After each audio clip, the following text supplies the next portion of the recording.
Welcome to True Crime with Strategic Eyes.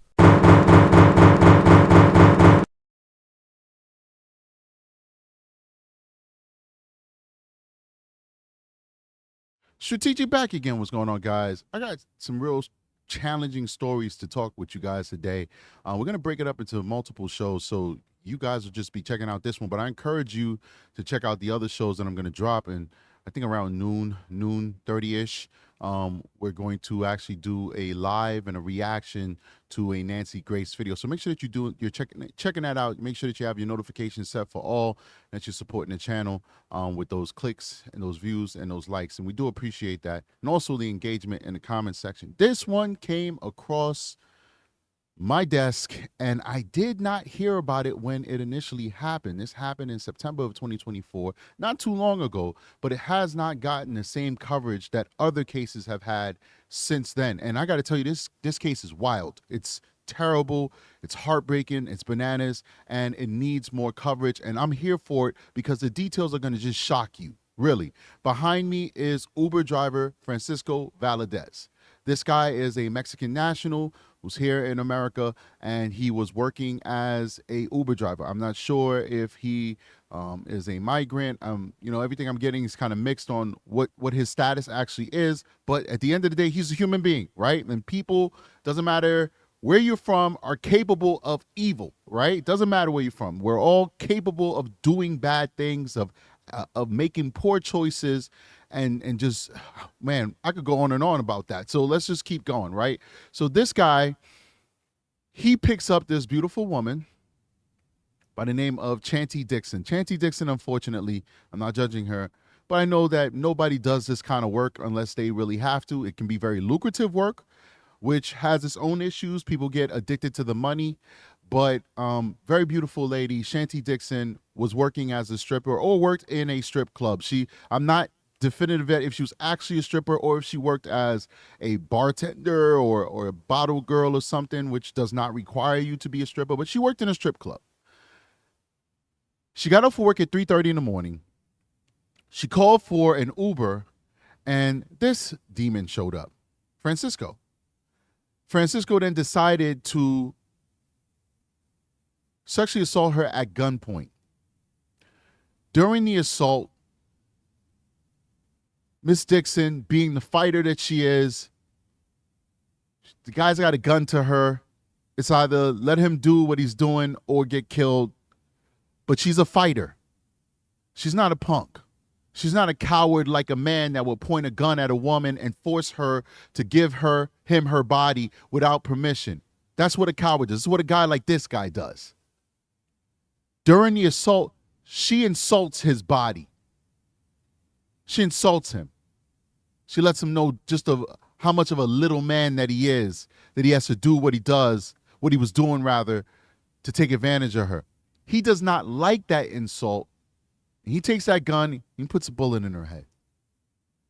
It gets worse though, ladies and gentlemen. It gets much worse because now she's gone. This wasn't a situation where she was still breathing or she was still alive. He put one in her head, she's gone. He then decides that this is the moment that he's going to continue the assault, now going into the territory necrophilia. Francisco Valadez, 29 years old, rapist, murderer, and necrophilia maniac. Let's get into this, guys. I want to read this out for you.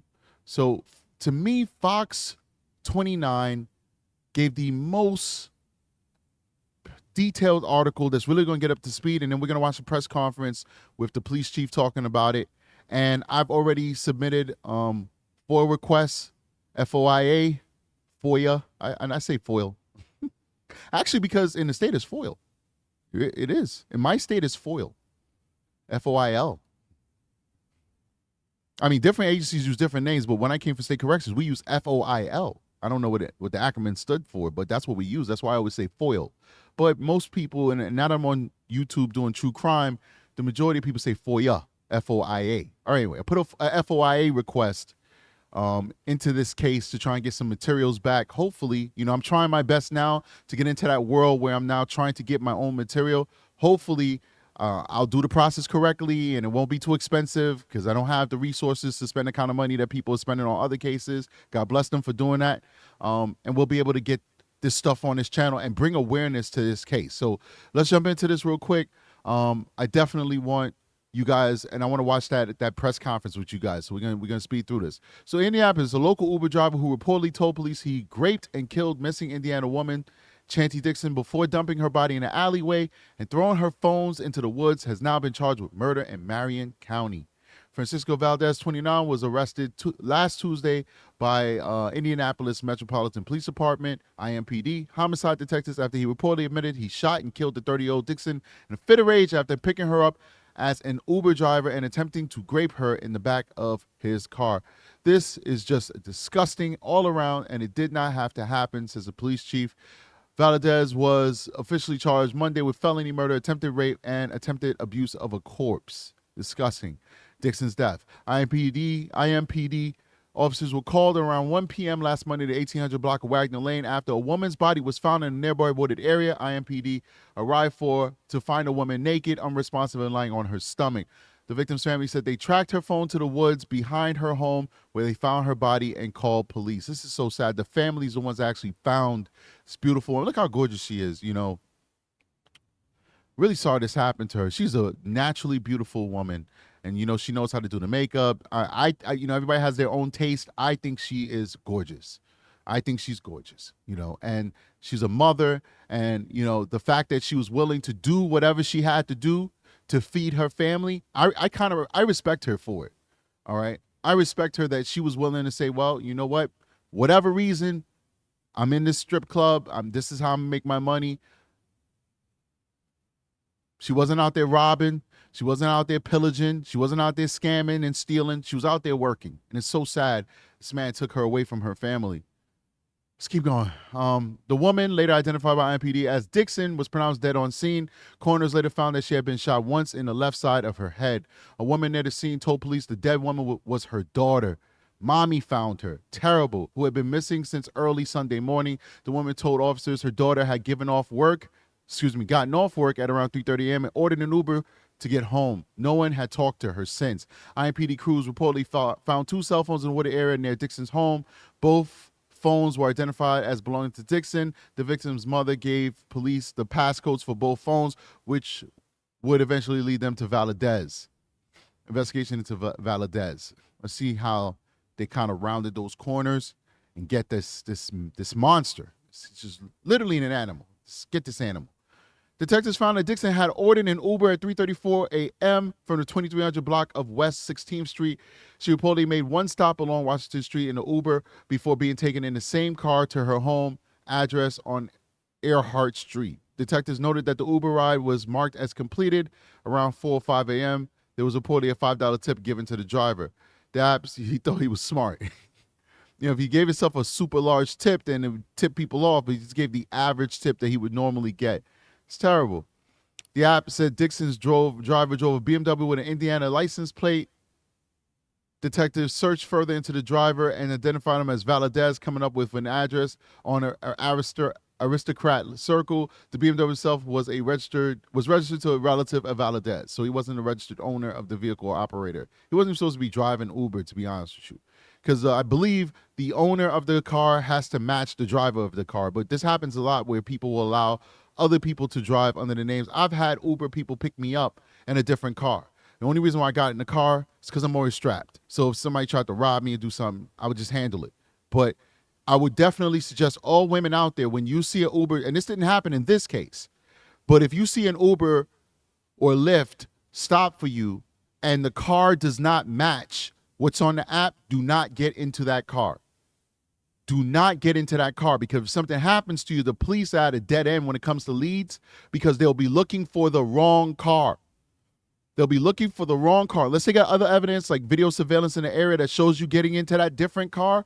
It will definitely stymie the investigation and send them in the wrong direction, because they'll be looking for the wrong car. So if you see a mismatched car, do not get into it, no matter how badly you want to go home. Let's keep going. Detectives noted that the Uber ride was marked as completed. I already covered that. Detectives then went to Valadez's home and began questioning him about Dixon. He told police that he did pick up Dixon on Sunday and at first said that nothing unusual had occurred. Now, check out the classic lie. We don't talk about race like that on this channel, but he's going to do the black man thing. He's going to do the classic black man lie. Now, check this one out. This one's funny. Okay, what did you say, Valadez? He says, when confronted with evidence by police, Valadez changed his story and said that he'd heard a gunshot after dropping her off. Valadez claimed after he got back home at around 5:30 a.m., he called IMPD's non-emergency line to report the incident. Here we go.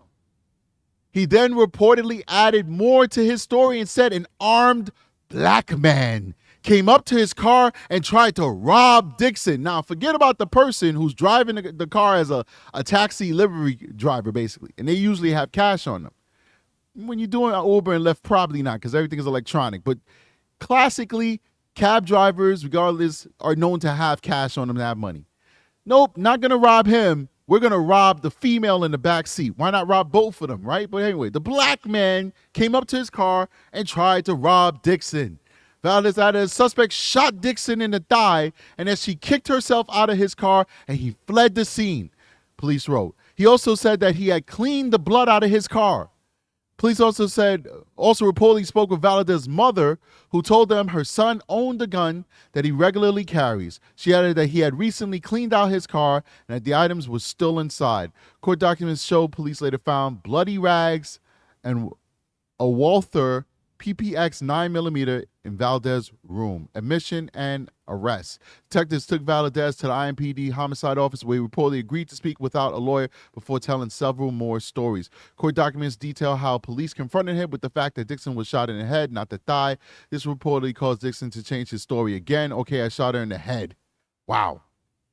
I'd love to see this interrogation. I put it in. Let's see what happens. I want to see this interrogation. Just from reading that, I could tell the detective really laid it on him. Said she didn't get shot in the leg. How she got out the car when she got shot in the head? It's one gunshot wound in that woman, and it was in the left side of her head. So please, Valadez, explain to me how you're telling me that some random black guy shot her in the thigh, and then she kicked herself out of the car when we got her with a bullet wound in the head, a fatal bullet wound. There was no kicking her out the car or kicking herself out the car, Valadez. You dragged her out the car, Valadez. I want to see how they approach this guy. All right. Okay, I shot her in the head, police quoted him as saying. It was self-defense. So now he's defending himself against the angry black woman. Okay, let's keep going, man. Valadez, he's really hitting all of those tropes, all those bigoted tropes. Valadez then reportedly went through a story of how Dixon was hitting him in the head while driving, causing him to grab his pistol from the driver's side door and shoot over his shoulder. He then said he dumped her body behind a concrete block on Wagner Lane. He made it a point to say that she had her clothes on and whatever happened after he dumped her, he knew nothing about. Police didn't buy his story either and pressed Valadez further. This is when he reportedly admitted to the crime. Let's keep going. This is riveting. Detectives say Valadez admitted to being a 30-year-old virgin who offered Dixon money to take his virginity. Valadez said he got mad when Dixon laughed at his body. This reportedly caused him to become enraged and shoot Dixon in the head. Valadez told police that after the shooting, he drugged Dixon out of his car and placed her lifeless body behind a concrete barrier at the dead end of Wagner Lane. The Uber driver also admitted to trying to have sex with Dixon's dead body, police said.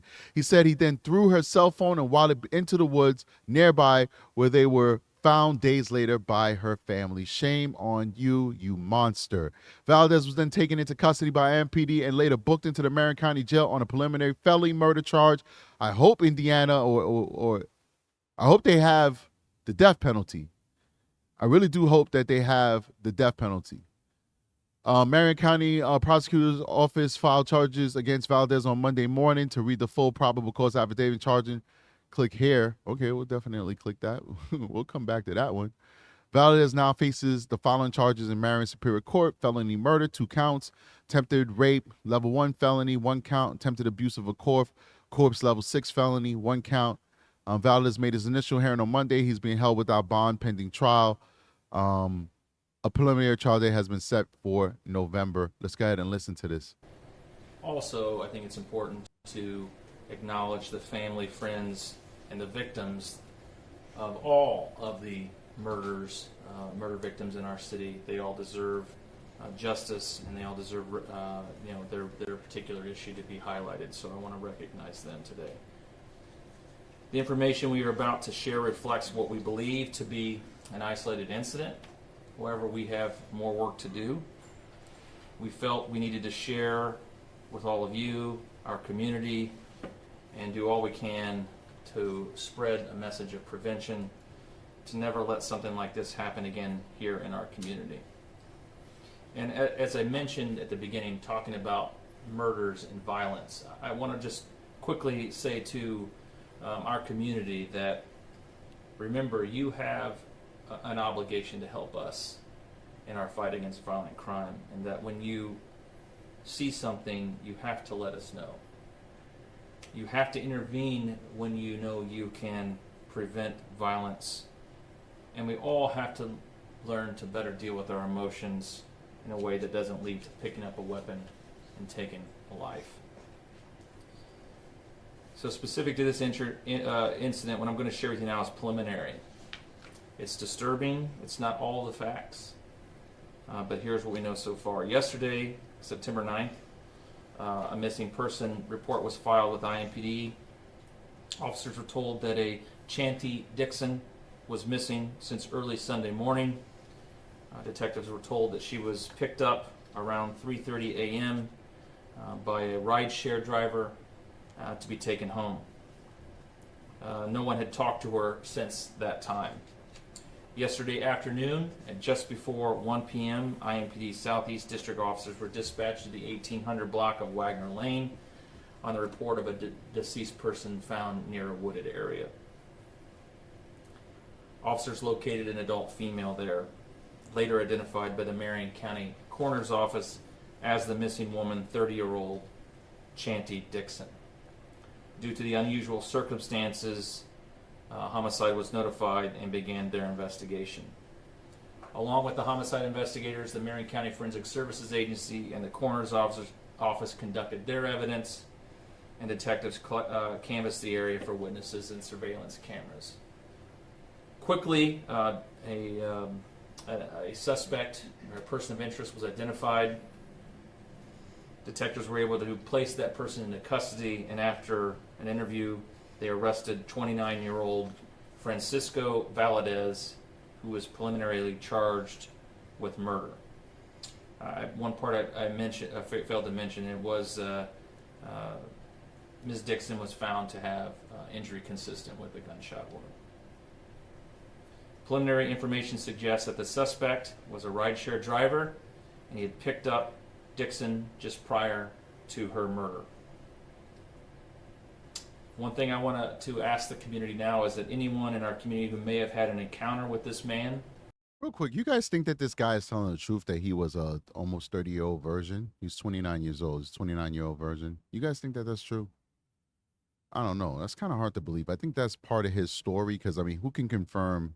I mean, you can confirm it, but it'll take time that he really was a virgin. I think that was like a way to garner some sympathy, like, oh, you know, I'm having sexual frustration or something like that. I don't know. You guys let me know in the comment section. You guys think that he's telling the truth about that? Hopefully the media will share this picture, his booking photo with all of you who may have had an encounter with this individual over the last several months as a rideshare driver or otherwise, or have information on this particular incident to come forward. You can call our homicide office at 317-327-3475 or Crime Stoppers at 262-TIPS. Obviously, this is a preliminary charge of murder. I anticipate additional facts being discovered and additional charges on this individual as we move forward. Those decisions were made by the Marion County Prosecutor's Office. Like I said at the beginning, although I'm not getting into the individual facts, those facts will be known to everyone once the probable cause is available. This is disgusting, it's disturbing, and we, Ms. Dixon especially, her family, no one deserves to be treated this way in our community. Agreed. And I am so sorry to her family that we're here today. And with that, I'll turn it over. All right, so I'll leave it there. The chief gave us his, we're not going to watch the whole 11 minutes because I think that coverage by Fox 29 is very extensive. So I want to go ahead and put this down and get this this arrest affidavit. Let's get that in there. Let's get to the facts, man. I put the FOIA request, the FOIA request in. I want that interrogation video. I wanted also the body-worn camera video from when they went to his house. I put those requests in. I'll put another request in for the actual documentation and stuff like that in the case. I held off on that only because I was pretty sure it's going to be very expensive and I wouldn't be able to afford it. But I'm going to just go ahead and put it in and see what they tell me, because they may not charge that amount of money. And oftentimes, if somebody else has already made the request, whether a news agency or whatever, it's usually supposed to be free for the subsequent people who requested, because the cost is the law enforcement agency or the government agency taking somebody out of their time to actually gather this information. Once they gather the information, they can just send it off. Usually the only added cost is like the cost of per page making photocopies, but you're not paying the cost of having somebody actually go gather that information. So we'll see what happens. I'll keep you guys up to date on it. So this is their arrest affidavit. These are the different charges he was arrested on, the top one being murder and the attempted rape and attempted abuse of a course, etc., because he engaged in some really messed up stuff. Count one on above, September 8th, 2024, Francisco Valdez did knowingly intentionally kill another human being, to wit, Chauncey Dixon. Count two, same date, same time, did kill another human being, to wit, Chauncey Dixon, while committing or attempted to commit grape, which is to knowingly attempt to have intercourse with Chauncey Dixon when Chauncey Dixon was compelled by imminent threat of force. That's the gun that he had to her head. Count three, same date and time, did knowingly intentionally attempt to have intercourse with Chauncey Dixon when such person was compelled by the imminent threat of force. San Francisco Valdez was armed with a firearm and a deadly weapon. Count four,